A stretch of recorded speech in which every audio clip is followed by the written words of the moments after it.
ഇന്നത്തെ കാലഘട്ടത്തിൽ നമ്മൾ യാത്ര പോകുമ്പോൾ ഏറ്റവും കൂടുതൽ ഉപയോഗിക്കുന്ന ഒന്നാണ് ഗൂഗിൾ മാപ്പ്. അപ്പോൾ ഗൂഗിൾ മാപ്പ് വഴി തെറ്റാതെ എങ്ങനെ സെറ്റ് ചെയ്യാം എന്നാണ് ഇന്നത്തെ വീഡിയോയിലുള്ളത്. അപ്പോൾ ഞാനൊരു എക്സാമ്പിൾ കാണിച്ചു തരാം. ഞാനിവിടെ കന്യാകുമാരിയാണ് സെലക്ട് ചെയ്യുന്നത്. പോവേണ്ട സ്ഥലം ഇതുപോലെ അടിച്ചു കൊടുത്ത് കഴിയുമ്പോൾ ഇതുപോലെ ആയിരിക്കും വരിക. അതിൽ 2-3 റൂട്ട് കാണിക്കും. ഇപ്പോൾ ഞാൻ ഈ കന്യാകുമാരി അടിച്ചു കൊടുത്തപ്പോൾ തന്നെ 3 വഴിക്ക് കന്യാകുമാരിക്ക് പോകാൻ പറ്റും.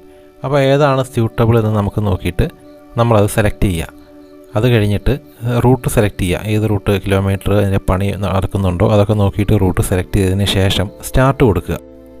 സ്റ്റാർട്ട് സെലക്ട് ചെയ്ത് കഴിഞ്ഞാൽ ഇതുപോലത്തെ ഒരു സ്ക്രീനാണ് വരിക. പിന്നെ റൂട്ടാണ് നമ്മളെ കാണിക്കുക. അങ്ങനെ റൂട്ട് കാണിച്ച് കഴിയുമ്പോൾ നമ്മൾ എന്ത് ചെയ്യണം, നെറ്റ് ഓഫ് ചെയ്യണം. ഇങ്ങനെ ചെയ്താലുള്ള ഗുണം നമ്മുടെ കൈ വല്ലതും തട്ടിക്കഴിഞ്ഞാൽ പോലും ഈ റൂട്ട് മാറിപ്പോകത്തില്ല.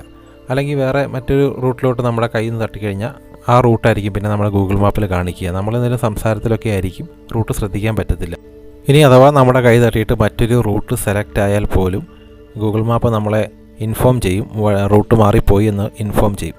നെറ്റ് ഓഫ് ചെയ്താലേ ഇങ്ങനത്തെ ഒരു ഇൻഫോം ചെയ്യത്തുള്ളൂ. അല്ലെങ്കിൽ അത് നമ്മൾ ടച്ച് ചെയ്ത വഴി തന്നെ നമ്മളിങ്ങനെ ഡയറക്ഷൻ തന്നുകൊണ്ടേയിരിക്കും. അതാണ് നെറ്റ് ഓഫ് ചെയ്താലുള്ള ഗുണം. വീഡിയോ ഉപകാരപ്പെട്ടാൽ സപ്പോർട്ട് ചെയ്യാൻ മറക്കല്ലേ.